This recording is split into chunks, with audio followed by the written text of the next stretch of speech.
Hello guys, welcome to our channel. So இது வரைக்கும் நம்ம சாலரியில் வந்து பார்த்தீங்கன்னா மோஸ்ட் ஆஃப் ஆல் அதாவது 50% ஆஃப் த போர்ஷன் வந்து கம்ப்ளீட் பண்ணியிருக்கோம். ஸோ இப்போ இன்னைக்கு என்ன பார்க்க போகிறோம் அப்படின்னு பார்த்தீங்கன்னா பெர்குசிட்ஸ். ஸோ பெர்குசிட்ஸ் அப்படின்னா என்னென்னு ப்ரீவியஸ் கிளாஸ்லேயே நிறைய கிளாஸஸில் வந்து பார்த்தீங்கன்னா மீனிங் பார்த்தோம். நான் மானிட்டரி பெனிஃபிட் அப்படின்னு சொன்னோம். ஸோ அந்த நான் மானிட்டரி பெனிஃபிட் அப்படின்னா என்ன அப்படின்னு கேட்டிங்கன்னா மணியாக இல்லாமல் கைண்டாக கொடுக்குறது. ஓகேங்களா? இப்போ ஃபார் எக்ஸாம்பிளுக்கு நான் காரை வச்சு எக்ஸாம்பிள் கொடுத்தேன். காருன்றதை தாண்டி அவங்களுக்கு அக்கமடேஷன் கொடுத்துருக்கலாம், ஃபுட் கன்செஷன் கொடுத்துருக்கலாம், மீல்ஸ் ஃப்ரீ மீல்ஸ் ப்ரொவைட் பண்ணலாம். ஸோ இதெல்லாம் மணி இல்லை. அந்த எம்ப்ளாயர் வந்து அவருக்கு வந்து காசாக கொடுக்காம கைண்டாக லைக் ஏதோ ஒரு மூலிமா வந்து அதை அனுப்புகிறாரு அப்படின்னும் போது காசாக கொடுக்காம வேறு எது மூலியமாவோ அதை வந்து சென்ட் பண்ணுறாரு அப்படின்னும் போது அதை நம்ம எப்படி டாக்ஸபிள் பண்ணுவோம், எந்த அளவுக்கு அது எக்ஸம்டட், அதாவது லைக் எவ்வளோ அமௌண்ட்டு டாக்ஸபிள் பண்ணுவோம். ஓகேங்களா? ஸோ அதுதான் அப்படி சொல்லிட்டேன். ஸோ எதை வந்து நம்ம எவ்வளோ அளவுக்கு டாக்ஸபிள் பண்ணுவோம், எவ்வளோ எக்ஸாம் பண்ணிவிட்டு மிச்சத்தை நம்ம எவ்வளோ டாக்ஸபிள் பண்ணுவோம் அப்படின்றது தான் இந்த பெர்குசிட்ஸ். ஓகேங்களா? ஸோ பெர்குசிட்ஸ் அப்படின்னு பார்க்கும்போது first, in common parlance, perquisite means any casual emoluments or benefit attached to an office or portion in addition to salary or wages. அதாவது salary தரது போக அடிஷனாக எதனா வந்து பார்த்தீங்கன்னா ஒரு நான் மானிட்டரி பெனிஃபிட். ஸோ இப்போ நான் சொன்னேன் இல்லைங்களா, ஸோ நான் salary வந்து பார்த்தீங்கன்னா ரிசீவ் பண்ணுறேன், ஒரு 30,000 ரிசீவ் பண்ணுறேன்னு வச்சுக்கோங்களா. ஸோ அதையும் தாண்டி என் ஆஃபீஸில் வந்து பார்த்தீங்கன்னா தினமும் எனக்கு லஞ்ச் ப்ரொவைட் பண்ணிடுறாங்க தினமுமே. ஓகேங்களா? ஒரு நாள் கூட நான் வீட்டிலேருந்து லஞ்ச் எடுத்துகிட்டு போகிறதில்ல. மார்னிங் பிரேக்ஃபாஸ்ட் வீட்டில் சாப்பிட்றேன், லஞ்ச் ஆஃபீஸில் ப்ரொவைட் பண்ணிடுறாங்க, நைட்டு வந்து நான் வந்து பார்த்தீங்கன்னா வீட்டிலே சாப்பிட்டுக்கிறேன். இப்போ நான் மதிய லஞ்ச் நான் வெளியே சாப்பிட்றேன் அப்படின்னா அதுக்கு ஒரு 100 ரூபா ஆகுதுன்னு வச்சுக்கோங்க. ஆனால் அந்த 100 ரூபா யார் எனக்கு தரா? ஆஃபீஸ் தானே கொடுக்குது. அது சேலரியில் இன்க்ளூட் ஆகிருக்குதா அப்படின்னு கேட்டால் இல்லை இல்லையா, சேலரியில் அது இன்க்ளூட் ஆகலை. So that is called as perquisites. So அந்த பெர்குசிட்மே வந்து பார்த்தீங்கன்னா நீங்கள் 100 ரூபாலாம் கொடுக்கக்கூடாது, ஒரு 50 ரூபா ரெஸ்ட்ரிக்ட் பண்ணியிருக்கோம், நீங்கள் 50 ரூபா வரைக்கும் நீங்கள் வந்து பார்த்தீங்கன்னா மீல் கொடுத்துக்கலாம், அதுக்கு மேலே நீங்கள் கொடுக்கக்கூடாது அப்படின்னு சொல்லி வந்து பார்த்தீங்கன்னா சில லிமிட் வச்சிருப்பாங்க. இந்த ப்ரொவிஷன்ஸில் இந்த லிமிட்டை இதை நீங்கள் எக்ஸாம் பண்ணிக்கலாம், மிச்சத்தை நீங்கள் டாக்ஸபிள் பண்ணி தான் ஆகணும் அப்படின்னு சொல்கிறது தான் வந்து பார்த்தீங்கன்னா இந்த பெர்குசிட்ஸ். ஸோ அதுதான் சொல்லியிருக்கான், அதாவது addition to salary or wages. So சேலரிக்கும் வேஜஸ்க்கும் அடிஷனாக எதனா கொடுக்குறது தான் வந்து பார்த்தீங்கன்னா perquisites, which is avail by an employee. In other word perquisites are benefits addition to normal salary. So normal சேலரியில் அடிஷனலாக ஒரு அமௌண்ட் வாங்குறது தான் வந்து பார்த்தீங்கன்னா பெர்குசிட்ஸ் அப்படின்னு சொல்லியிருக்காங்க. ஓகேங்களா? ஸோ ஓவராலாக பெர்குசிட்ஸ்க்கான மீனிங் என்னன்னு உங்களுக்கு தெரிஞ்சிருக்கும். ஓகேங்க. ஸோ இப்போ இந்த பெர்குசிட்ஸ் அப்படின்னு எடுத்துக்கிறோம் அப்படின்னா அதில் எதெல்லாம் இன்க்ளூட் ஆகும்? ரெண்ட் ஃப்ரீ அக்கமடேஷன், அதாவது வீடு கொடுக்குறது, வீடு ப்ரொவைட் பண்ணுறது. நம்ம ஹெச்ஆர்ஏன்னு ஒன்று பார்த்தா அது அலவன்சஸ். ஆனால் இந்த இடத்துல வீடே கொடுக்குறாரு எம்ப்ளாயர். என் வீடு இப்போ இருக்குது, நான் வந்து எம்ப்ளாயராக இருக்கேன், நீங்கள் எங்கிட்ட வேலை செய்கிறீங்கன்னு வச்சுக்கோங்களேன், நான் என்னோட வீடே உங்களுக்கு கொடுக்குறேன், நீங்கள் தங்கிக்கங்க அப்படின்னு சொல்லிட்டு. ஆனால் நான் காசு கொடுக்கல, அலவன்சஸ் கொடுக்கல, நான் என் வீடியே கொடுக்குறேன் அப்படின்னா தட் இஸ் ஆல்சோ பெர்குசிட்ஸ். அதுக்கப்புறம் நான் கார் ப்ரொவைட் பண்ணுறேன், நீங்கள் ஆஃபீஸ்க்கும் உங்கள் வீட்டுக்கும் போகிறதுக்காக கார் நான் ப்ரொவைட் பண்ணுறேன். ஓகேங்களா? என்னோட காரை நான் ப்ரொவைட் பண்ணுறேன், நீங்கள் காசு போட்டு வாங்கலாம், அந்த காரு நானே ப்ரொவைட் பண்ணுறேன். நீங்கள் காசு போட்டு வாங்கியிருந்தாலும் நீங்கள் அது ஆஃபீஸ் யூஸ்க்காக யூஸ் பண்ணுறீங்களா அப்படின்றத பார்த்து அதுக்குமே வந்து பார்த்தீங்கன்னா பெர்குசிட்ஸ் எந்த அளவுக்கு எக்ஸம்டட் அப்படின்ற சம்ஸ்லாம் இதில் இருக்குது. ஓகேங்களா? ஸோ அதுக்குமே தனித்தனி ப்ரொவிஷன்ஸ் வந்து ஃப்ரேம் பண்ணி வச்சிருக்காங்க. ஸோ இதெல்லாம் தான் வந்து பார்த்தீங்கன்னா உங்களுக்கு இன்க்ளூட் ஆக போகுது. ஸோ ஸ்பெசிஃபைடு எம்ப்ளாயின்னு ஒன்று சொல்லுவாங்க. ஸ்பெசிஃபைடு எம்ப்ளாயி அவங்களுக்கு என்னென்னலாம் பெனிஃபிட் இருக்குது, அதெல்லாம் அவங்க யாரை ரிசீவ் பண்ணுறாங்க அப்படின்றதெல்லாம் இப்படி பார்த்துட்டே வரும். ஓகேங்களா? ஸோ நெக்ஸ்ட் என்னன்னு பார்த்தீங்கன்னா இது நான் மானிட்டரி பெனிஃபிட். ஸோ அதுக்கப்புறம் ஒரு நோட்டில் என்னன்னு கொடுத்துருவோம், perquisites are only for specified employee. It's a question. So perquisites அப்படின்றது ஸ்பெசிஃபைட் எம்ப்ளாய்க்கு மட்டுமான்னு கிடையாது, இல்லை, எல்லா எம்ப்ளாய்க்குமே பெர்குசிட்ஸ் அப்ளிகபிள் ஆகும். ஸோ இது வந்து பார்த்தீங்கன்னா perquisites are not only for specified employee, but specified employee include ஆவாங்க. ஓகேங்களா? ஸோ ஃபர்ஸ்ட் ஸ்பெசிஃபைட் எம்ப்ளாயி அப்படின்னு பார்த்தோன்னா ஃபஸ்ட்டு எந்த எம்ப்ளாயி அப்படின்னு பார்த்தீங்கன்னா போர்ட் ஆஃப் டைரக்டர்ஸ். ஸோ நம்ம பார்ட் 1 வீடியோவில் பார்த்துருப்போம், சேலரி பார்ட் 1 வீடியோவில் நம்ம என்ன பார்த்துருப்போம்னா டேரக்டர்ஸ் வந்து பார்த்தீங்கன்னா ட்ரீட்டட் அஸ் எம்ப்ளாயி அப்படின்னா அவங்க comes under the head salary, otherwise they are comes under the head IFOS, அதாவது income from other sources 5th headல போவாங்க நம்ம பார்த்தோம் இல்லையா. ஸோ அப்போ போர்ட் ஆஃப் டைரக்டர்ஸ் அப்படின்னு வராங்க அவங்க வந்து பார்த்தீங்கன்னா specified employees. So director is consider as an employee, is a specified employee. Next என்னன்னு பார்த்தீங்கன்னா but remuneration to directors, in case அவங்க வந்து சேலரியாக ரிசீவ் பண்ணாமல் ரெமுனரேஷன் மாதிரி ரிசீவ் பண்ணுறாங்க அப்படின்னா that comes under the IFOS, அதாவது அவங்க டேரக்டராகவே இருந்து அவங்க வந்து வாங்குறாங்க அப்படின்னா that will comes under IFOS. நம்ம சொன்ன மாதிரி தான். ஸோ அவங்க ட்ரீட்டட் அஸ் எம்ப்ளாயின்ற வரைக்கும் தான். ஓகேங்களா? அவங்க ட்ரீட்டட் அஸ் எம்ப்ளாயி அப்படின்னா they are comes under the head salaries. Okay. Next என்னடா இது 20% ஆஃபர் மாதிரி பெருசாக போட்டிருக்கீங்க அப்படின்னு பார்த்தீங்கன்னா 20% அப்படின்றது என்னன்னு பார்த்தீங்கன்னா an employee who had a substantial interest in employer company. இப்போ நான் வந்து எம்ப்ளாயருங்க, நீங்கள் என்கிட்ட வேலை பார்க்குறீங்க, என்னோட கம்பெனியில் 20% ஆஃப் த ஷேர் நீங்கள் ஹோல்ட் பண்ணியிருக்கீங்க. ஓகேங்களா? இல்லை 20%க்கான ஷேருக்கான சப்ஸ்டான்ஷியல் இன்ட்ரெஸ்ட் நீங்கள் ஹோல்ட் பண்ணியிருக்கீங்க. ஓகேங்களா? ஸோ அப்படி நீங்கள் ஹோல்ட் பண்ணி வச்சிருக்கீங்க, அதாவது இதில் 100%, இப்போ 100% ஆஃப் த ஷேரில் ஒரு 100 ஷேரில் 20 ஷேர் வந்து நீங்கள் ஹோல்ட் பண்ணி வச்சிருக்கீங்க அப்படின்னா நீங்கள் வந்து ஸ்பெசிஃபைடு எம்ப்ளாயியாக மாறிடுவீங்க. ஓகேங்களா? ஸோ ஸ்பெசிஃபைடு எம்ப்ளாயி லெசன்ஸ், இப்போ நான் எம்ப்ளாயர், நீங்கள் என்கிட்ட வேலை செய்கிறீங்க. ஓகேங்களா? வேலை செய்கிற நீங்கள் என்னோட கம்பெனிலேருந்து 20% ஹோல்ட் பண்ணி வச்சிருக்கீங்க. ஓகேங்களா? ஸோ 20% ஹோல்ட் பண்ணி வச்சிருந்தா அது அசோசியேட் கம்பெனின்னு கூட சொல்லிடுவாங்க. ஓகேங்களா? ஸோ அந்த மாதிரி இருக்கும் போது நீங்கள் என்கிட்ட இருந்து 20% ஹோல்ட் பண்ணியிருக்கீங்க அப்படின்னா நீங்கள் வந்து வேலை செய்கிறீங்க, என் கம்பெனியில் வேலையும் செய்கிறீங்க, 20% ஷேரை ஹோல்ட் பண்ணி வச்சிருக்கீங்க அப்படின்னா நீங்கள் வந்து ஸ்பெசிஃபைடு எம்ப்ளாயி அப்படின்னு கன்சிடர் பண்ணிடுவோம். So next so 20% of the voting power. So share எவ்வளோ ஹோல்ட் பண்ணிருக்கீங்களோ அந்த ஓட்டிங் பவர் தானே. So 20% of the holding power. Next யார் ஸ்பெசிஃபைட் எம்ப்ளாயி அப்படின்னு வருவாங்க பார்த்தீங்கன்னா, இப்போ இந்த பக்கம் ஒருத்தர் இருக்காரு, இந்த பக்கம் ஒருத்தர் இருக்காரு, ரெண்டு பேருமே ஒரே மாதிரி தானே. ஸோ இப்போ என்னன்னு பார்த்தீங்கன்னா, ஸோ ரெண்டு எம்ப்ளாயர்கிட்டயுமே ஒரு எம்ப்ளாயி வேலை பார்க்குறாரு. அதாவது ஒரே ஒரு எம்ப்ளாயி ரெண்டு எம்ப்ளாயர்கிட்ட வேலை செய்கிறாங்க. இப்போ வந்து பார்த்தீங்கன்னா நான் வந்து எம்ப்ளாயாக வச்சுக்கோங்க, ஓகேங்களா. ஸோ நீங்கள் பார்க்குற ஒருத்தர் நீங்கள் ரெண்டு பேர், எத்தனை பேர் வேணால் பார்க்கலாம் இந்த வீடியோ. ஸோ இதில் ஒரு 2 பேர் நீங்கள் சூஸ் பண்ணி எடுத்துக்கோங்க. 2 பேரை சூஸ் பண்ணி எடுத்துக்கிட்டிங்கன்னா, ஸோ நான் அவர்கிட்டையும் வேலை செய்கிறேன், மிஸ்டர் ஏ ஒருத்தர், மிஸ்டர் பி ஒருத்தர். மிஸ்டர் ஏ கிட்டையும் வேலை செய்கிறேன், மிஸ்டர் பி கிட்டையும் வேலை செய்கிறேன். மிஸ்டர் ஏ கிட்டேருந்து 30,000 வாங்குறேன், மிஸ்டர் பி கிட்ட இருந்து 30,000 வாங்குறேன். மொத்தமாக எவ்வளோ வாங்குறேன்? 60,000 வாங்குறேன் இல்லையா. ஸோ அது இப்போ பார்த்தீங்கன்னா இந்த specified எம்ப்ளாய்க்கு an employee who aggregate salary from all employees together exceed 50,000 per annum. அதாவது இப்போ நான் அவர்கிட்ட மிஸ்டர் ஏ கிட்ட வேலை செஞ்சு ஒரு 30,000 வாங்கினேன், மிஸ்டர் பி கிட்ட வேலை செஞ்சு ஒரு 30,000 வாங்கினேன், மொத்தம் 60,000 வாங்கியிருக்கேன். இப்போ 60,000 அப்படின்னும் போது இது எவ்வளோ தாண்டிடுச்சு? 50,000 தாண்டிடுச்சு இல்லையா. நான் ஒரே எம்ப்ளாயர்கிட்ட இருந்து 50,000 வாங்கியிருந்தாலும், ஐ மீன் 60,000 வாங்கியிருந்தாலும், இல்லை 2 எம்ப்ளாய்கிட்ட இருந்து 60,000 வாங்கியிருந்தாலும் அது 50,000 தாண்டிடுச்சு பர் ஆனம்க்கு அப்படின்ட்டு என்ன கன்சிடர் பண்ணி என்ன வந்து ஸ்பெசிஃபைடு எம்ப்ளாயி அப்படின்னு கன்சிடர் பண்ணுவாங்க. அண்டர்ஸ்டாண்ட் ஆச்சா? ஸோ இது 3 கேட்டகரி தான் specified employee. First board of directors, second வந்து பார்த்தீங்கன்னா 20% voting power ஹோல்ட் பண்ணியிருக்காங்களோ, தேர்ட் வந்து பார்த்தீங்கன்னா 2-3 எம்ப்ளாயர் கிட்ட இருந்தாலும் சரி, ஒரு எம்ப்ளாயர் கிட்ட இருந்தாலும் சரி, 50,000க்கு மேலே வந்து பார்த்தீங்கன்னா நீங்கள் உங்களோட சேலரி எக்ஸிட் ஆகுது அப்படின்னா நீங்கள் வந்து பார்த்தீங்கன்னா ஸ்பெசிஃபைடு எம்ப்ளாயி, ஓகேங்களா. So these are the 3 for specified employees. So next என்னன்னு பார்த்தோம் அப்படின்னா exempted perquisites. So what are the exempted perquisites? So perquisites அப்படின்னு பார்த்தோம்னா சில perquisites வந்து exempt ஆகிடும். என்னென்ன perquisites அப்படின்னு பார்த்தீங்கன்னா, இந்த ஹேண்ட்ஸ் ஆஃப் எம்ப்ளாயி ஹேண்டில் தான் எக்ஸம்ட் ஆகும். அப்போ எம்ப்ளாயர் கிட்ட டாக்ஸபிள் ஆகும் இல்லையா. ஸோ ஃபஸ்ட்டு வந்து பார்த்தீங்கன்னா tea or snacks, tea snacks இதெல்லாம் கொடுக்குறாங்க அப்படின்னா இட்ஸ் எக்ஸம்டட். ஃபுட்டு எதனா ப்ரொவைட் பண்ணுறாங்க அப்படின்னா அது எக்ஸம்டட். சில கண்டிஷன்ஸ்லாம் இருக்குது ஃபுட்டுக்குமே, ஓகேங்களா. மீல்ஸ் அப்படின்னு வரும், அது ஃபுட்டுன்னு வராது, மீல்ஸ் கம்ஸ் அண்டரில் வரும், மீல்ஸ் பர்க்ஸிட்ஸ் அப்படின்னு வரும். ஸோ அதுக்கு இப்போ மீலுக்கு வந்து இவ்வளோ ரூபா தான் நீங்கள் வந்து எக்ஸம் பண்ணணும் அப்படின்ற விஷயங்கள்லாம் இருக்கும், ஓகேங்களா. So food. அடுத்து வந்து பார்த்தீங்கன்னா recreational facilities. So recreational facilities அப்படின்னும் போது குரூப் ஆஃப் த எம்ப்ளாயிஸை ஒன்றா சேர்த்து வந்து பார்த்தீங்கன்னா அவங்கள மறுபடியும் ரீக்ரியேட் பண்ணி அந்த ஒரு ப்ரோக்ராம்லாம் கண்டக்ட் பண்ணுறாங்க. ஸோ அந்த மாதிரி எதனா ஒரு ஃபெசிலிட்டிஸ் பண்ணி தராங்க அப்படின்னா, அதுக்கப்புறம் வந்து பார்த்தீங்கன்னா சில கூட்ஸ் இப்போ நான் வந்து ப்ரொவைட் பண்ணுற, நான் வச்சிருக்க ஒரு கூடே வந்து பார்த்தீங்கன்னா என் எம்ப்ளாய்க்கு வந்து கன்செஷனல் ரேட்டில் தரேன். இப்போ அது வந்து 10,000 அப்படின்னா நான் 8,000 தரேன்னு வச்சுக்கோங்க. மிச்சம் 2,000 யார் சாப்பிட்டப்பாடு. ஸோ அதுக்குமே நீங்கள் டாக்ஸபிள் பண்ணி, நீ எவ்வளோக்குன்னா கொடுத்துக்குப்பா, நீ எனக்கு டாக்ஸ் பண்ணிடுப்பா அப்படின்னு சொல்கிறது தான் இந்த பர்க்ஸிட்ஸ். ஸோ அதுக்கப்புறம் கன்வீனியன்ஸ் ஃபெசிலிட்டிஸ். இங்கே பார்த்தீங்கன்னா அலவன்சஸ் இல்லை, இது ஃபெசிலிட்டிஸ். கன்வீனியன்ஸ் ஃபெசிலிட்டிஸ்னா போக்குவரத்துக்காக நம்மளுக்கு கொடுக்கக்கூடிய ஃபெசிலிட்டிஸ், காரே ப்ரொவைட் பண்ணுறது அந்த மாதிரி ஃபெசிலிட்டிஸ். அப்புறம் ட்ரைனிங் கொடுக்குறது. இப்போ நம்மளுக்கு ட்ரைனிங்லாம் தருவாங்க இல்லையா. இப்போ இன்டர் கம்ப்ளீட் பண்ணிட்டா ஒரு 15 months ட்ரைனிங் போகல, அந்த ட்ரைனிங்லாம் வந்து பார்த்தீங்கன்னா பர்க்ஸிட் தான். நீங்கள் வந்து ஒர்க் பண்ணல ஆக்சுவலாக, ஓகேங்களா, நீங்கள் ட்ரைனிங் பண்ணுறீங்க. ஸோ அந்த ட்ரைனிங் ப்ரொவைட் பண்ணுறாங்க இல்லையா. அதுக்கப்புறம் வேறு எதனா சர்வீஸ் அவுட் சைட் இந்தியாவில் வந்து ரெண்டர் பண்ணி தரேன், நான் ஒரு எம்ப்ளாயாக இருந்து service render outside India. அதுக்கப்புறம் contribution in some specified scheme. அந்த ஸ்பெசிஃபைட் ஸ்கீம் அப்படின்றது பிஎஃப், ஆர்பிஎஃப், எஸ்பிஎஃப், யூஆர்பிஎஃப் அதெல்லாம் நம்ம பார்ப்போம். Unrecognised provident fund, statutory provident fund, NPS, national pension scheme. So இதெல்லாம் டிடக்ஷன்ஸில் வரும், ஏடிசி, ஏடிசிசிடி, ஏடிசிசிஇன்னு. ஸோ அதெல்லாம் நம்ம வந்து பார்த்தீங்கன்னா போக போக பார்ப்போம், ஓகேங்களா. ஸோ அதுக்கப்புறம் வந்து பார்த்தீங்கன்னா loans, medical facilities, telephone, mobile phone, free education facilities. இந்த இடத்துல பார்த்தீங்கன்னா எஜுகேஷன் ஃபெசிலிட்டிஸ்ன்றது வேறு, அந்த இடத்துல சில்ட்ரன் எஜுகேஷன் அலவன்சஸ்ன்றது வேறு. எஜுகேஷன் அலவன்சஸ் வேறு, எஜுகேஷன் அலவன்சஸ் நான் காசாக கொடுத்துருவேன் அலவன்சஸ்ன்னு. இந்த இடத்துல எஜுகேஷன் ஃபெசிலிட்டிஸ் நான் பண்ணித்தரேன்னா, ஒரு எம்ப்ளாயராக நான் கம்பெனி வச்சுட்டு இருக்கேன், என்னோட கம்பெனிதே ஒரு ஸ்கூல் இருக்குது அப்படின்னா அந்த ஸ்கூலில் என்னோட எம்ப்ளாயிஸோட குழந்தைங்களை நான் படிக்க வைக்கிறதுக்காக ஒரு ஃபெசிலிட்டிஸ் பண்ணித்தரேன். That's also பர்க்ஸிட்ஸ். ஸோ அதுக்கப்புறம் வந்து பார்த்தீங்கன்னா கம்ப்யூட்டர் ஆர் லேப்டாப் கொடுக்குறது, மூவபிள் அசெட் எதனா கொடுக்குறது. மூவபிள் அசெட் நான் சொன்ன மாதிரி காருன்றதை தாண்டி வேறு எதெல்லாம் மூவபிள் அசெட்ஸில் இன்க்ளூட் ஆகுமோ, கோல்டு, வேறு என்ன, ஸோ எக்ஸட்ரா.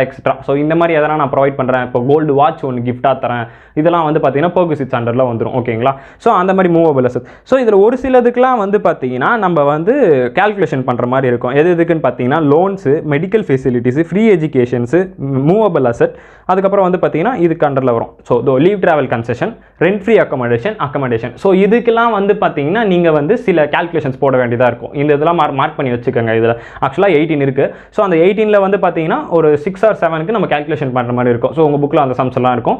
ஸோ அதுக்கப்புறம் ஃபைனலாக health club, sports club. So generally இதெல்லாம் பர்க்ஸிட்ஸ், எக்ஸம்டட் பர்க்ஸிட்ஸ். இதில் இந்த எக்ஸம்டட் பர்க்ஸிட்ஸில் சில லிமிட்லாம் இருக்கிறது தான் அந்த loan, medical facilities, free education facilities, movable asset, leave travel concession and then rent free accommodations. So இதுக்கெல்லாம் தான் நம்ம கால்குலேஷன் பண்ணுற மாதிரி இருக்கும். குறிப்பிட்ட ஒரு அமௌண்ட் தான் எக்ஸாம் பண்ணுவோம், மொத்தமே எக்ஸாம் பண்ண மாட்டோம். So this are the exempted perquisites. எக்ஸம்டட்ல குறிப்பிட்ட லிமிட் கொஞ்சம் எக்ஸம்டட் அப்படின்னும் போது ஸோ இதெல்லாம் தான் வந்து பார்த்தீங்கன்னா உங்களுக்கு எவ்வளோ வந்து எக்ஸாம் பண்ணணும் அப்படின்னு சொல்லக்கூடிய விஷயங்கள், ஓகேங்களா. ஸோ நெக்ஸ்ட் போகலாம். ஸோ ஃபஸ்ட்டு நம்ம பார்க்க வரது வந்து பார்த்தீங்கன்னா வேல்யூவேஷன் ஆஃப் பெர்குசிட்ஸ். ஸோ பெர்குசிட்ஸை நம்ம எப்படி வேல்யூ பண்ண போகிறோம் அப்படின்னு பார்த்தோம்னா, ஃபஸ்ட்டு எதுக்கு பார்க்குறோம்னா ரெண்ட் ஃப்ரீ அன்ஃபர்னிஷ்ட் அக்கமடேஷன், அதாவது valuation of rent free unfurnished accommodation under rule 3 sub rule 1. So என்னன்னு பார்த்தீங்கன்னா ரெண்ட் ஃப்ரீ அன்ஃபர்னிஷ்ட் அக்கமடேஷன்னா இங்கே ஒரு இமேஜ் வரும். ஸோ இப்போ காலியாக ஒரு வீடு இருக்கு இல்லையா, ஸோ இந்த காலி வீட்டு கூட வித்தவுட் ஃபர்னிச்சர் அப்படின்னா ரெண்ட் ஃப்ரீ அன்ஃபர்னிஷ்ட் அக்கமடேஷன் இதுதான். அதாவது உங்களுக்கு ரூம் கொடுத்துருவாங்க, ரூம் இல்லை ஒரு வீடு கொடுத்துருவாங்க, வீடு கொடுத்துட்டு வீட்டில் எந்த ஃபர்னிச்சரும் இருக்காது, லைக் சோஃபா இருக்காது, டைனிங் டேபிள் இருக்காது, எதுவுமே இருக்காது, வெறும் காலி வீடு கொடுத்துருவாங்க. அதுதான் வந்து பார்த்தீங்கன்னா அன்ஃபர்னிஷ்ட் அக்கமடேஷன் அப்படின்னு சொல்லுவாங்க. ஃபர்ஸ்ட் ஆஃப் ஆல் அக்கமடேஷன்னா தங்கும் இடம், ஓகேங்களா.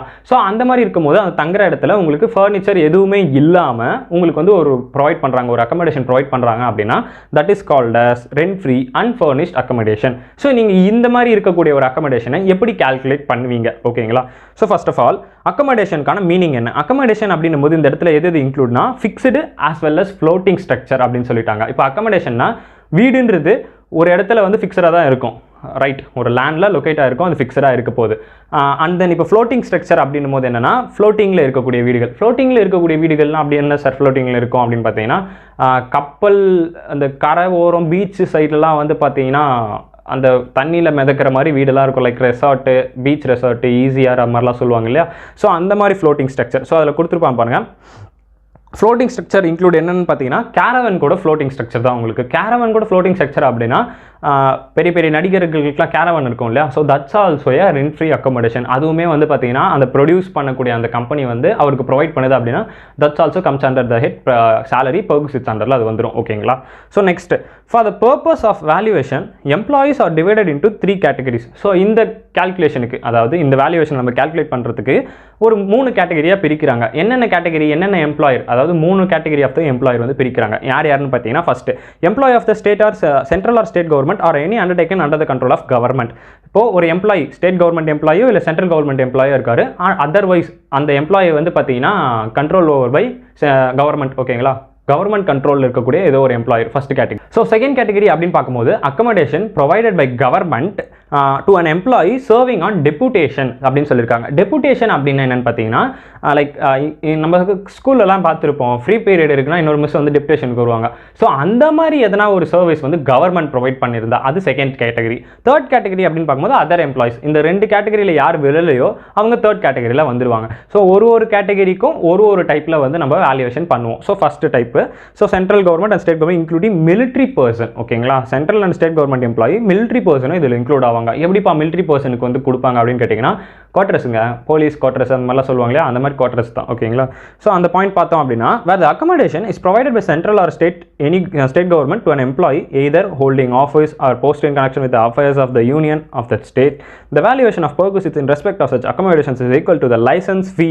ஸோ அந்த அக்கமடேஷனுக்கான ஃபீஸ் எவ்வளோ இருக்கும் அப்படின்னு பார்த்தீங்கன்னா அவங்களோட லைசன்ஸ் ஃபீ, அந்த லைசன்ஸ்க்கு எவ்வளோ ஃபீ வாங்கியிருக்காங்களோ அந்த ரேட்டுக்கு தான் வந்து பார்த்தீங்கன்னா அந்த அக்கமடேஷன் ரேட் இருக்கும், ஈக்குவலாக இருக்கும் அப்படின்னு சொல்லிட்டான். which would have been determined by central or state government in accordance with the rules framed by the government. So இப்போ லைசன்ஸ் ஃபீ நான் சொல்லிட்டேன் தம்பி, லைசன்ஸ் ஃபீ நீ சொல்கிற அதுக்கு அமௌண்ட் எவ்வளோ இருக்கும் அப்படின்னு கேட்டிங்கன்னா அந்த கவர்மெண்ட் அந்த இடத்துல எவ்வளோ ஃபிக்ஸ் பண்ணி ஃப்ரேம் பண்ணி வச்சிருக்காங்களோ அந்த அமௌண்ட்டு. இப்போ ஒரு ஏரியாவுக்கு தகுந்த மாதிரி ஒரு ஸ்டேட்டுக்கு தகுந்த மாதிரி ஒரு ரேட் ஃபிக்ஸ் பண்ணியிருப்பாங்க லைசன்ஸுக்கு.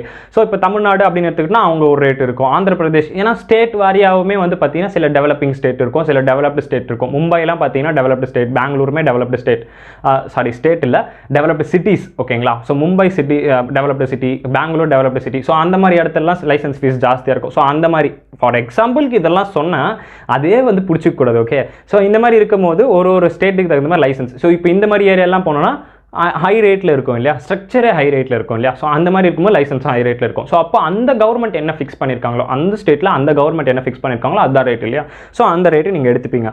So tax point, employee of local authority or government, foreign government or not cover under this category. So இப்போ என்ன சொல்லிட்டாங்க அந்த டாக்ஸ் பாயிண்ட்டில் அப்படின்னும் போது லோக்கல் அத்தாரிட்டி அப்படின்னும் போது அவங்களும் கவர்மெண்ட் அண்டர் தான் வருவாங்க, ஆனால் அவங்க இதில் இன்க்ளூட் ஆக மாட்டாங்க. ஃபாரின் கவர்மெண்ட் எதனா எம்பசிஸ் யாருனா வந்திருக்காங்க அப்படின்னா அவங்களுமே இதுக்கு அண்டரில் இன்க்ளூட் ஆக மாட்டாங்க, ஓகேங்களா.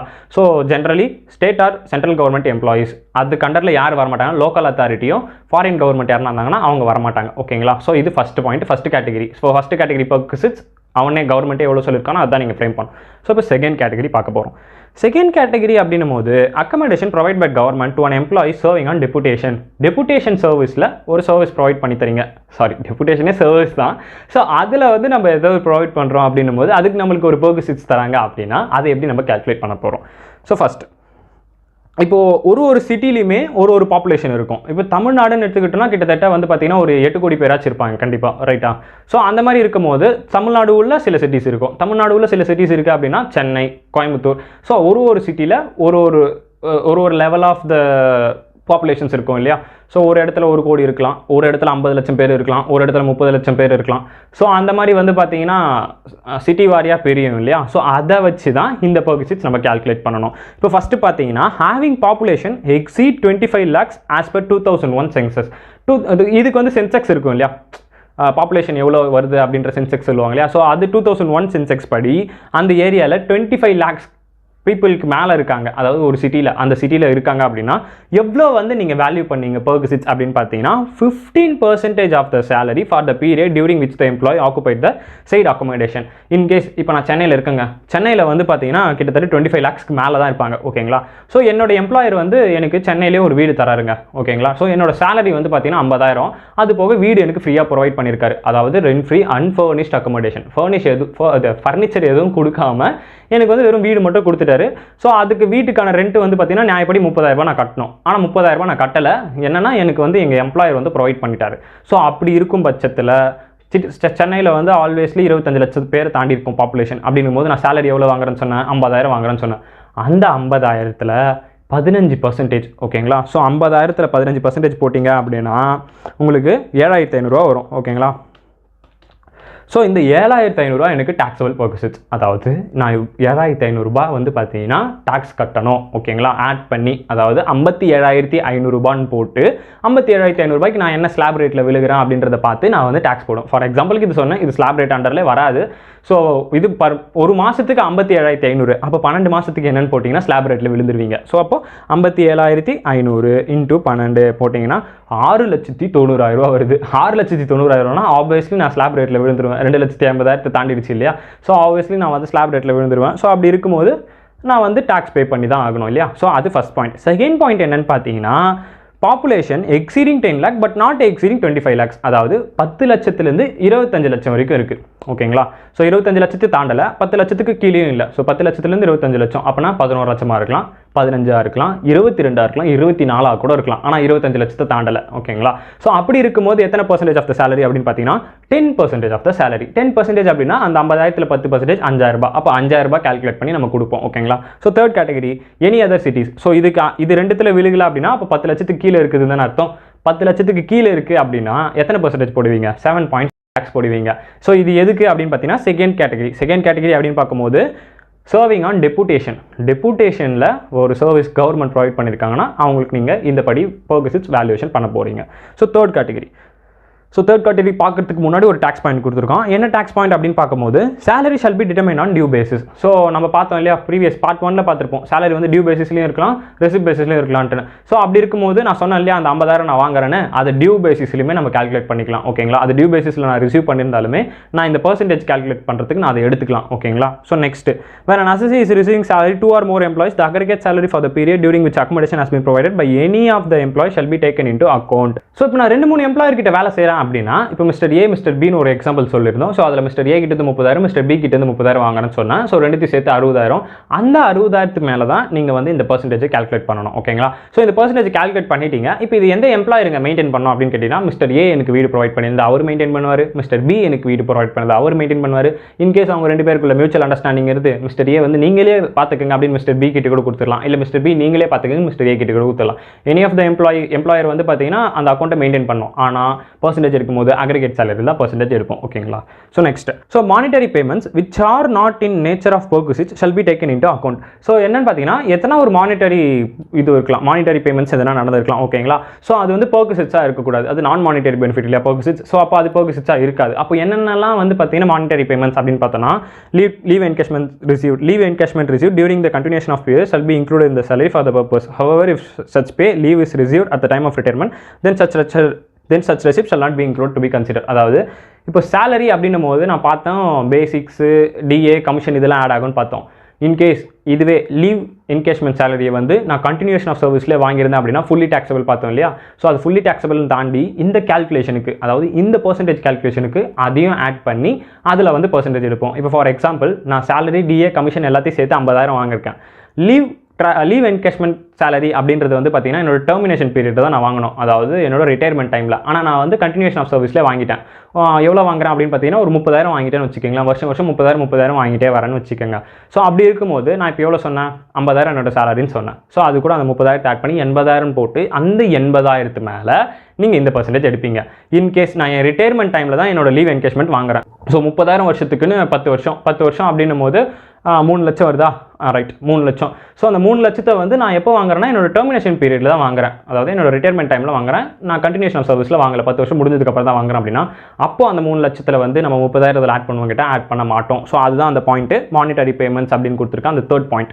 ஸோ ஃபோர்த் பாயிண்ட் என்னன்னு பார்த்தீங்கன்னா, here salary does not include employer contribution to provident fund to the employee. So இப்போ பிஎஃப் அப்படின்னும் போது ப்ராவிடென்ட் ஃபண்ட், அதில் வந்து 2 பேருமே கான்ட்ரிபியூஷன் பண்ணலாம். யாருன்னா என்னோட எம்ப்ளாயரும் கான்ட்ரிபியூஷன் பண்ணலாம், நானுமே கான்ட்ரிபியூஷன் பண்ணலாம். ஸோ அந்த மாதிரி கான்ட்ரிபியூஷன் பண்ணும்போது என்னோட எம்ப்ளாயர் கான்ட்ரிபியூஷன் வந்து பார்த்தீங்கன்னா அதில் இன்க்ளூட் ஆகாது, சேலரியில் இன்க்ளூட் ஆகாது. ஃபார் எக்ஸாம்பிள் நான் 50,000 வாங்குறேன். அந்த 50,000 வந்து பார்த்தீங்கன்னா 5,000 நான் வந்து பிஎஃப்ல போடுறேன், இன்னொரு 5,000 வந்து பார்த்தீங்கன்னா எங்கள் எம்ப்ளாயர் வந்து பிஎஃப்ல போடுறாரு. அப்போ மொத்தம் எவ்வளோ ஆகுது சேலரி? 50 + 10 60,000. 60,000 வந்து பார்த்தீங்கன்னா எனக்கு எவ்வளோ தான் தருவார் அவர்? 55,000 தருவார். அந்த 55,000மே 5,000 ஆட்டோமேட்டிக்காக என் பிஎஃப் போயிடும் இல்லையா. ஸோ அப்போ மிச்சம் 50,000 தான் ரிசீவ் பண்ணுறேன் நான். அப்படி இருக்கும்போது இந்த 60,000 சேலரியில் எம்ப்ளாயர் வந்து கான்ட்ரிபியூட் பண்ணார் இல்லையா, அந்த 5,000 அது மட்டும் இன்க்ளூட் ஆகாது அப்படின்னு சொல்லிட்டான். அப்போ 60,000 அந்த 5,000 இன்க்ளூட் ஆகலாம், மிச்சம் 55,000 இன்க்ளூட் ஆகும். அப்போ அந்த 55,000க்கு நம்ம இன்டூ எத்தனை பர்சன்டேஜோ எந்த கேட்டகரியில் விழுறாரோ அந்த கேட்டகரியில் பர்சன்டேஜ் போட்டுருவோம். ஸோ அண்டர்ஸ்டாண்ட் ஆச்சா இந்த 4 பாயிண்ட் எப்படி பண்ணணுன்ட்டு? ஸோ இந்த பாயிண்ட்லாம் நல்லா ஞாபகம் வச்சிங்கன்னா தான் PERQ-6 வந்து கேல்குலேட் பண்ணுறது கொஞ்சம் ஈஸியாக இருக்கும். ஓகேங்களா? ஸோ இதெல்லாம் ட்விஸ்டட் பாயிண்ட்ஸ் உங்களுக்கு PERQ-6ல. ஸோ நெக்ஸ்ட் வந்து பார்த்தீங்கன்னா தேர்ட் என்னன்னு பார்த்தீங்கன்னா அதர் எம்ப்ளாயிஸ், அதாவது மேலே 2 எம்ப்ளாயில் விழுகலை அப்படின்னா அவங்க வந்து அதர் எம்ப்ளாயிஸில் விழுக போகிறாங்க. ஸோ அப்படி பார்க்கும்போது பார்த்துக்குங்க. ஃபஸ்ட்டு என்னென்னு பார்த்தீங்கன்னா இதில் வந்து இன்னொரு 2 கேட்டகரி பிரியும். அதில் வந்து எந்த கேட்டகரியும் இருக்காது, பிகாஸ் அது கவர்மெண்ட் அண்டரில் வருது. இது அதர்ஸ் அப்படின்னும் போது ப்ரைவேட்டும் வரும் இல்லையா. ஸோ ப்ரைவேட்டும் வருது அப்படின்னா இதில் வந்து ஒரு 2 கேட்டகரியாக பிரியும். அந்த அக்கமடேஷன் வந்து, அதாவது அந்த வீடு கொடுக்குறாரு இல்லையா, அது வந்து எம்ப்ளாயராக வச்சுருந்தாருன்னா, சொந்தமாக அவரே அந்த வீடை வச்சுருந்தாருன்னா என்னென்னு ஒரு கேட்டகரி. அதுவே அந்த வீட்டை வந்து அவர் ஹையர் பண்ணியிருந்தாருன்னா, ஹையர் லெசன்ஸ் அவரே வாடகைக்கு எடுத்திருக்காரு, என்னோட ஓனரே வாடகைக்கு எடுத்து அதுக்கு வாடகை கட்டுறாரு, ஆனால் எனக்கு ஃப்ரீயாக ப்ரொவைட் பண்ணுறாரு, அவர் அதுக்கு தனியாக வாடகை கட்டிக்கிறாரு அப்படின்னா அதுதான் 2வது கேட்டகரி. ஸோ இந்த 2 கேட்டகரியில் எப்படி விழுக போகுது அப்படின்றது. ஸோ ஃபஸ்ட் எக்ஸாம்பிள் அதே 25 lakhsக்கு மேலே இருக்குது அப்படின்னா, இப்போது எம்ப்ளாயர் என்னோட முதலாளியாக வந்து பார்த்தீங்கன்னா ஓன் பண்ணியிருக்காரு அப்படின்னா 15% ஆஃப் த சேலரி. ஓகேங்களா? அது ஃபஸ்ட்டு. நெக்ஸ்ட்டு வந்து பார்த்தீங்கன்னா 10 லட்சத்துலேருந்து 25 லட்சம் வரைக்கும். ஓகேங்களா? அது செகண்ட் கேட்டகரி. அப்படி இருக்கும்போது 10%. இப்போ வேறு எதனா சிட்டி இருக்குது அப்படின்னா 7.5%. இது வந்து என்னோட ஓனரே, என்னோட முதலாளியே வந்து சொந்தமாக வீடு வச்சுருந்தா. இப்போ அந்த பக்கம் கேட்டகரி வாங்க. இப்போ அந்த பக்கம் கேட்டகரியில் நீ எதுவாக வேணால் இருந்துக்கோ, லைக் எத்தனை பாப்புலேஷன் வேணால் இருந்துக்கோ, 25 லட்சம் இருந்துக்கோ, 10 லட்சம் இருந்துக்கோ, எத்தனை வேணால் இருந்துக்கோ. ஓகேங்களா? ஆனால் அந்த வீடு வந்து பார்த்தீங்கன்னா நான் ரெண்ட்டுக்கு தான் எடுத்திருக்காரு அப்படின்ற போது என்னன்னு பார்த்தீங்கன்னா அவர் எவ்வளோ ரெண்ட் பே பண்ணியிருக்காரு. அந்த எம்ப்ளாயர் வந்து இப்போ 10,000 ரெண்ட் பே பண்ணுறாருன்னு வச்சுக்கோங்க. அதுக்கு 10,000 ஃபஸ்ட்டு ஆச்சா. இப்போ 15% of the salary. 15% of the சேலரினா நீ ஒரு 20,000 சேலரி வாங்குறப்போ, 20,000 சேலரி வாங்குற அப்படின்னா 20,000 × 12 12ல் 2,40,000 வரும்பா. இந்த 2,40,000ல் 15% 36,000 வருதுப்பா. நீ 36,000 கட்டுவியா இல்லை 10,000 கட்டுவியா? என்னங்க whichever is lower. So அவர் ஆல்ரெடி 10,000 கட்டுறாரு, உனக்கு வந்திருக்கிறது ஒரு 36,000. விச் எவர் இஸ் லோவர் அப்படின்னு பார்த்தோன்னா 10,000 தான் லோவர் இல்லையா. ஸோ அந்த 10,000 டாக்ஸபிள் PERQ-6 அப்படின்னு எம்ப்ளாயி கையில் டாக்ஸபிள் ஆகும். ஓகேங்களா? எம்ப்ளாயர் கையில் ஆகாது, எம்ப்ளாயி கையில் டாக்ஸபிள் ஆகும். அண்டர்ஸ்டாண்ட் ஆச்சா? ஸோ நெக்ஸ்ட் இதில் வந்து நோட் அப்படின்னும் போது சேலரியில் இதெல்லாம் இன்க்ளூட் ஆக போகுது for the purpose of the salary. இந்த ரெண்ட் ஃப்ரீ அக்காமடேஷனுக்கு நான் சொன்னேன் சேலரிலேருந்து பர்சன்டேஜ் எடுக்கணும், சேலரிலேருந்து பர்சன்டேஜ் எடுக்கணும் அப்படின்ட்டு. இப்போ சேலரிலேருந்து பர்சன்டேஜ் எடுக்கிறோம் அப்படின்னா இதெல்லாம் சேலரியில் இன்க்ளூட் ஆக போகுது. பேசிக்ஸ் ப்ளஸ் டிஏ அப்படின்னும் போது எனி ஃபார்மிங் பார்ட் இருந்துச்சுன்னா, ரிட்டைர்மெண்ட் பெனிஃபிட் எதனா ஃபார்மிங் பார்ட் இருந்துச்சு அப்படின்னா அது கால்குலேட் பண்ணிக்கணும். அதுக்கப்புறம் bonus, commission, fees, all other taxable allowances. வேறு எதுலாம் டாக்ஸபிள் அலவன்சஸோ, ஸோ நம்ம பார்த்தோம் போன கிளாஸில் பார்த்தோம் ஸ்பெஷல் அலவன்சஸ்னு ஒன்று இருந்துச்சு, அதெல்லாம் டாக்ஸபிள் கிடையாது, ஆக்சுவல் எக்ஸ்பெண்டிச்சரை மைனஸ் பண்ணி மிச்சம் இருக்கிறது தான் காட்டுவோம். ஸோ அப்போ டாக்ஸபிள் அலவன்சஸ் அப்படின்னு பார்த்தோன்னா ஃபார் எக்ஸாம்பிள் மெடிக்கல் அலவன்சஸ்லாம் டாக்ஸபிள் அலவன்சஸ் தான். ஸோ இது எல்லாமே இந்த மாதிரி இருக்க அலவன்சஸ்லாம் ஆட் பண்ணிக்க போகிறீங்க அது கூட. அதுக்கப்புறம் வந்து பார்த்தீங்கன்னா any other monetary payments by whatever called, அதாவது வேறு எதனா மானிட்டரி பேமெண்ட் எதனா நடந்துருச்சுன்னா பெர்குசிட்ஸை தவிர்த்து, ஓகேங்களா? ஏன்னா நீங்கள் பெர்குசிட்ஸில் தான் இது போட போகிறீங்க, அப்போ பெர்குசிட்ஸ் இதில் ஆட் பண்ணுமான்னு கேட்டால் இல்லை. இப்போ பெர்குசிட்ஸ் தவிர மற்ற எல்லாத்தையும் ஆட் பண்ணிக்கலாம்னு கேட்டால் ஆமாம் ஆட் பண்ணிக்கலாம். ஆனால் ரிட்டையர்மெண்ட் பெனிஃபிட்டை ஆட் பண்ணக்கூடாது, டெர்மினல் பெனிஃபிட். இன்கேஸ் அந்த டெர்மினல் பெனிஃபிட் வந்து பார்த்தீங்கன்னா கண்டினியூஷன் ஆஃப் சர்வீஸில் வாங்கியிருந்தீங்க அப்படின்னா அது வந்து ஆட் ஆகும், ஓகேங்களா? உங்களோட டெர்மினேஷன் டைம், அதாவது நீங்கள் ரிட்டையர்மெண்ட் டைமில் நீங்கள் ரிசீவ் பண்ணிங்கன்னா ஆட் ஆகாது. பட் நீங்கள் கண்டினியூஷனில் வாங்கியிருந்தீங்கன்னா சேலரிலாம் ஆட் ஆகும். எதுக்குடா மூச்சு பிடிக்கி இந்த சேலரி எப்படி சொல்லிட்டு இருக்கு அப்படின்னு கேட்டிங்கன்னா, இந்த சேலரியிலிருந்து தான் நீங்கள் 10% எடுக்க போகிறீங்களா, 15% எடுக்க போகிறீங்களா, 7.5% எடுக்க போகிறீங்களான்றது பண்ண போகிறீங்க, ஓகேங்களா? So this all அபவுட்ஸ் rent free unfurnished accommodation. Understand acha? So see this illustration. Mr. Chauhan has a following salary structure. Basic salary வந்து பார்த்தீங்கன்னா அவருக்கு 5,000 per மந்த்துக்கு இருக்குது. அவருக்கு வந்து என்டர்டைன்மெண்ட் அலவன்சஸ் ஒரு 1,000 per மந்த்து கொடுத்துட்டாங்க. ஸோ இவர் வந்து பார்த்தீங்கன்னா கவர்மெண்ட் எம்ப்ளாயான்னு கேட்டால் இல்லை, இவர் கவர்மெண்ட் எம்ப்ளாயி கிடையாது. ஸோ அப்போ என்டர்டைன்மெண்ட் அலவன்சஸ் ஃபுல்லி டாக்ஸபிள். ஏன் இதை நான் சொல்கிறேன் அப்படின்னா, இட்ஸ் ஃபுல்லி டாக்ஸபிள்னா இப்போ கொஞ்ச நேரத்துக்கு முன்னாடி சேலரி எதெல்லாம் இன்க்ளூட் பார்த்தோம் இல்லையா, அந்த இன்க்ளூடில் இதுவும் சேரும், அதுக்கு தான் சொன்னேன். ஓகே, ஸோ நெக்ஸ்ட் வந்து பார்த்தீங்கன்னா எஜுகேஷன் அலவன்சஸ் வாங்குறாரு. 3 சில்ட்ரன் இருக்குது, 500 ரூபா ஒரு மாதத்துக்கு வாங்குறாரு. ஸோ போன கிளாஸில் எஜுகேஷன் அலவன்சஸ் எப்படி வந்து நம்ம கால்குலேட் பண்ணுறது பார்த்தோம். ஸோ அதுவுமே வந்து போன கிளாஸில் பார்த்துட்டு வந்துருங்க. டேனஸ் அலவன்சஸ் எவ்வளோ வாங்குறாருன்னா 3000 ரூபா பர் மாதத்துக்கு வாங்குறாரு. ஸோ அதுக்கப்புறம் ஃபீஸ் வந்து பார்த்தீங்கன்னா ஒரு 5000 வாங்குறாரு பர் ஆனமுக்கு ஃபீஸு, போனஸுமே பர் ஆனமுக்கு இருக்குது. ப்ரொஃபஷனல் டேக்ஸ் வந்து பார்த்தீங்கன்னா எம்ப்ளாயி வந்து எம்ப்ளாயர் பே பண்ணுறாரு. ஓகே, எம்ப்ளாயோட டேக்ஸை எம்ப்ளாயர் பே பண்ணுறாரு. எப்படி பார்த்தாலும் ப்ரொஃபஷனல் டேக்ஸ் வந்து உங்களுக்கு எக்ஸம்ப்டட் ஆகிடும், ஓகேங்களா? ஸோ நெக்ஸ்ட் வந்து பார்த்தீங்கன்னா he has been provided a rent free accommodation in Mumbai. So இதுதாங்க மேட்ரு, ஹெச் பாயிண்ட் தான் மேட்ரு. ஸோ இவங்களுக்கு எங்கன்னு பார்த்தீங்கன்னா மும்பையில் வந்து பார்த்தீங்கன்னா ரெண்ட் ஃப்ரீ அக்காமடேஷன் ப்ரொவைட் பண்ணுறாங்க. இதில் இன்னொரு பாயிண்ட் என்ன கொடுத்துட்டாங்க, டிஏல வந்து 60% தான் ஃபார்மிங் பார்ட்னு சொல்லிட்டாங்க, ஓகேங்களா? ஸோ டிஏ அப்படின்னும் போது நம்ம கால்குலேட் பண்ணும்போது 60% எடுத்துப்போமா அப்படின்னு கேட்டால் எஸ் அஃப்கோர்ஸ் 60% எடுத்து தான் நம்ம வந்து பெர்குசிட் கால்குலேஷனுக்கு, okay, salary overall salary calculate பண்ணல, வெறும் பெர்குசிட் கால்குலேஷன். பெர்குசிட்டில் ஒரு சேலரி எடுத்து ஒரு பர்சன்டேஜ் போடுவோம் இல்லையா, அதுக்கு ஃபார்மிங் பார்ட் மட்டும்தான் எடுத்துக்கணும், டிஏ ஃபுல்லாக எடுத்துக்கக்கூடாது. ஆனால் நம்ம இப்போ பெர்குசிட் கால்குலேட் பண்ணிவிட்டு நம்மளுக்கு ஆன்சர் கிடச்சிரும். அதுக்கப்புறம் அந்த பெர்குசிட் கொண்டு போய் சேலரியில் ஆட் பண்ணுவோம் இல்லையா, அண்டர்ஸ்டாண்ட் ஆகுதா? ஃபஸ்ட்டு வந்து ஒரு சேலரி கால்குலேட் பண்ண போகிறீங்க, லைக் ஓவரால் சேலரின்றதை தாண்டி அதை தள்ளி விட்டுருங்க. ஓவரால் சேலரி இப்போ நம்ம கால்குலேட் பண்ணல, பெர்குசிட் உள்ள ஒரு சேலரின்னு ஒன்று இருக்குது, அந்த பர்சன்டேஜுக்கு தான் நம்ம கால்குலேட் பண்ணுறோம். கால்குலேட் பண்ணி அதுக்கு உங்களுக்கு வேல்யூபிள், அதாவது ஒரு டாக்ஸபிள் வேல்யூ ஒன்று கிடைக்கும். அந்த வேல்யூ கொண்டு போய் ஒரிஜினல் சேலரி கால்குலேஷனில் நீங்கள் ஆட் பண்ண போகிறீங்க. அப்போ இந்த இடத்துல ஒரு சேலரி பர்சன்டேஜ் எடுத்தால் தானே நம்மளுக்கு பெர்குசிட்ஸ் வேல்யூ தெரியும். அந்த பர்சன்டேஜ் கால்குலேட் பண்ணுறதுக்கு டிஏ வந்து ஃபார்மிங் பார்ட் எடுத்துப்பீங்க. ஃபுல்லாக நம்ம ஃபுல்லி டாக்ஸபிள் பண்ணுறோம் இல்லையா, லைக் மொத்தமே இந்த வேல்யூவை திரும்ப அதில் ஆட் பண்ணி ஒரு சேலரியும் ஓவரால் சேலரி காட்டுவோம் இல்லையா, அதில் டிஏ ஃபார்மிங் பார்ட் எடுக்குமான்னு கேட்டால் அதில் ஃபார்மிங் பார்ட் எடுக்கக்கூடாது, அதில் ஃபுல்லி டாக்ஸபிள் ஆகிடும். அண்டர்ஸ்டாண்ட் ஆச்சா? So next compute taxable value of accommodation in the hands of Mr. Chauhan in the following cases. First case என்ன கொடுத்துருக்கான் அப்படின்னா, அந்த எம்ப்ளாயரே அந்த அக்காமடேஷனை ஓன் பண்ணியிருந்தா என்ன, செகண்ட் வந்து பார்த்தீங்கன்னா அந்த எம்ப்ளாயர் ஹையர் பண்ணியிருந்தா என்ன, அவர் வந்து ஒரு மாதத்துக்கு 9,000 கட்டுறாரு அப்படின்னா என்ன அப்படின்றது தான் இந்த சம். ஸோ இப்போ ஆன்சர் பார்ப்போம். ஆன்சர் பார்த்தீங்க அப்படின்னா, ஸோ ஃபஸ்ட்டு வந்து ஒர்க்கிங் பார்த்துருவோம். இப்போ ஒர்க்கிங் அப்படின்னும் போது இது ஒரிஜினல் சேலரியாக கேட்டால் கிடையாது, இது பெர்குசிட்ஸ்க்கான ஒர்க்கிங், ஓகேங்களா? ஸோ பெர்குசிட்ஸ்க்கான ஒர்க்கிங் அப்படின்னு பார்க்கும்போது எதெல்லாம் ஆட் ஆக போகுது, பேசிக் சேலரி ஆட் ஆகும்னு பார்த்தோம். எவ்வளோ ஆட் ஆக போகுது, 5,000 ரூபா ஒரு மாதத்துக்கு, அப்போது 12 மாதத்துக்கு 60,000 ரூபாய். போனஸ் வந்து பார்த்தீங்கன்னா 10,000 per annum அவனே கொடுத்துட்டான். ஸோ போனஸ் அப்படியே தூக்கி போட்டுக்க போகிறீங்க. ஃபீஸ் அப்படியே கொடுத்துட்டான், எவ்வளோன்னு கொடுத்துட்டான், 5,000 per annum கொடுத்துட்டான். ஃபீஸ் தூக்கி அப்படியே போட்டுக்க போகிறீங்க. இது ஜென்ரல் இல்லையா? ஸோ நம்ம ஃபஸ்ட் கிளாஸில் பார்த்துருப்போம், பார்ட் 1 வீடியோவில் பார்த்துருப்போம். 4 டிவைட் பண்ணியிருக்காங்க, 5 டிவைட் பண்ணியிருக்காங்க அப்படின்னு நம்ம பார்த்துருப்போம். ஸோ அந்த 5 டிவைடில் ஃபஸ்ட்டு ஜென்ரல் அப்படின்னும் போது இதெல்லாம் ஜென்ரலில் வந்துரும்னு சொன்னேன். ஸோ இது ஜென்ரல். இப்போ அதுக்கு அடுத்து அலவன்சஸ் அப்படின்னு பார்க்கும்போது டியர்னஸ் அலவன்சஸ் என்ன கால்குலேஷனுக்காக இது ஒர்க்கிங் பண்ணிட்டு இருக்கோம், பெர்குசிட்காக ஒர்க்கிங் பண்ணிட்டு இருக்கோம். It's working, not a original salary calculation. அப்படி இருக்கும்போது நம்ம ஃபார்மிங் பார்ட்டை தான் எடுத்துப்போம், ஓகேங்களா? ஸோ இப்போ ஃபார்மிங் பார்ட் எடுத்துக்கிறீங்க அப்படின்னா 36,000 into 60% தான் ஃபார்மிங் பார்ட் நான் சொல்லியிருக்கேன். அப்போ 21,600, ஓகே ஆச்சு. அதுக்கப்புறம் என்டர்டைன்மெண்ட் அலவன்ஸ் 1000 ரிசீவ் பண்ணியிருக்காங்க. 1000 ரிசீவ் பண்ணியிருக்காங்கன்னா 1000 into 12 பர் மாதத்துக்கு தான் ரிசீவ் பண்ணியிருக்கான். அப்போ 1000 into 12 பார்த்தீங்கன்னா 12,000. So it's taxable. So taxable ஆயிடுச்சு. எஜுகேஷன் அலவன்சஸ் 500 ரூபா ஒரு மாதத்துக்கு வாங்கியிருக்கான். 500 ரூபா ஒரு மாதத்துக்கு வாங்கியிருக்காங்கன்னா 12 மாதத்துக்கு 6,000 ரூபாய் வாங்கியிருக்கான். 6,000 ரூபாய்னா நம்ம லாஸ்ட் கிளாஸில் பார்த்தோம் 2 சில்ட்ரனுக்கு தான் எஜுகேஷன் அலவன்சஸ் எடுத்துக்க முடியும்.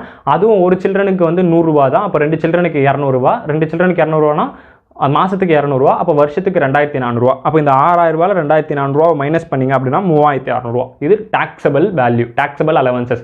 ஸோ நம்ம பார்த்தோம் இல்லையா இப்போ கொஞ்ச நேரத்துக்கு முன்னாடி சேலரியில் எதெல்லாம் இன்க்ளூட் ஆகுதுன்னு, டாக்ஸபிள் அலவன்சஸ்லாம் நம்ம வந்து ஆட் பண்ணுவோம்னு பார்த்தோம் இல்லையா. ஸோ அதுக்கான கேல்குலேஷன் தான் ஒர்க்கிங்கு ஒரிஜினல் சேலரி கிடையாது.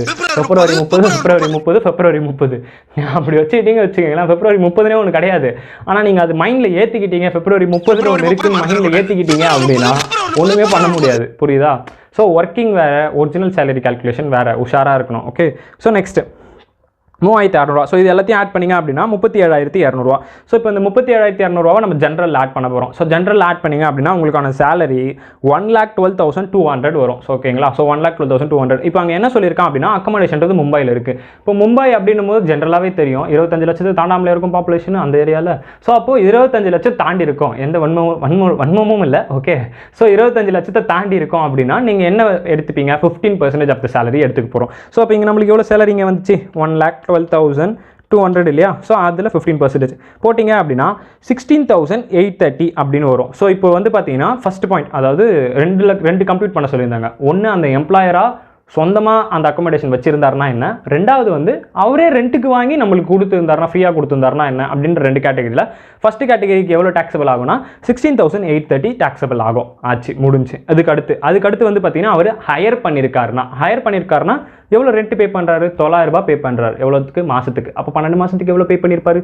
அப்போது 900 × 12 எவ்வளோ பே பண்ணியிருப்பாரு? 10,800 பே பண்ணியிருப்பார். ஓகேங்களா? ஸோ இப்போ 10,800 ப்ளஸ் முன்னாடி நம்ம பார்த்தா 16,830. இது ரெண்டுத்தையும் கம்பேர் பண்ணி விச் எவர் இஸ் லோவர் தான் நம்ம பார்ப்போம். அப்போ விச் எவர் இஸ் லோவர் அப்படின்னா 10,800 தான் ஒன்று லோவர். அப்போ 10,800 வந்து பார்த்தீங்கன்னா உங்களுக்கு அவர் வந்து ரெண்ட்டுக்கு அவர் வாங்கியிருந்தார் அப்படின்னா உங்களுக்கு பெர்க்விசிட்ஸ் டாக்ஸபிள் ஆக போகுது. ஸோ அதுக்கப்புறம் வந்து பார்த்தீங்கன்னா இந்த அபோவ் இல்லுஸ்ட்ரேஷன்லேயே இன்கேஸ் வந்து சிட்டி வந்து 14,60,000 பேர் பாப்புலேஷன் வச்சுருந்தா நீங்கள் உங்களோட கால்குலேஷன் எப்படி இருக்கும் அப்படின்றத நீங்கள் கமெண்ட்டில் சொல்லுங்கள். ஓகேங்களா? ஸோ இந்த வீடியோ முழுசாக யார் பார்த்தீங்கன்னு எனக்கு தெரியல, மூச்சு பிடிக்க 30 நிமிஷம் பேசிட்டேன். ஸோ இதுதான் பெர்க்விசிட்ஸ். எங்கன்னா புரியல அப்படின்னாலுமே கமெண்ட்டில் கேளுங்க, தனியாக போர்டில் ஒர்க் அவுட் பண்ணி பார்த்துருவோம். புரிஞ்சிச்சு இல்லை எந்த இடத்துலலாம் இங்கே ஸ்ட்ரக் இருக்குது எனக்கு இது அண்டர்ஸ்டாண்ட் ஆகலை அப்படின்னாலுமே கமெண்ட்டில் கேளுங்க. அண்ட் தென் நான் இதுக்கான ஆன்சர் எதிர்பார்க்குறேன் கமெண்ட்டில். என்னென்னு பார்த்தீங்கன்னா இந்த 14,60,000 நீங்கள் கால்குலேட் பண்ணிங்கன்னா உங்களுக்கு என்ன ஆன்சர் வருது அப்படின்றதே நீங்கள் கமெண்ட்டில் சொல்லுங்கள். நான் இங்கே காமிச்ச இந்த நோட்ஸை வந்து நீங்கள் நோட் பண்ணிவிட்டு நீங்கள் இதை ஒர்க் அவுட் பண்ணீங்க அப்படின்னாலே உங்களுக்கு ஆன்சர் வந்துடும். ஸோ எல்லாத்தையுமே வந்து கமெண்ட்டில் கேளுங்க. அப்போ வேறு எதுவும் இல்லைங்க. தேங்க்யூ ஃபார் வாட்சிங். பார்க்கலாம் நெக்ஸ்ட் கிளாஸில். தேங்க்யூ.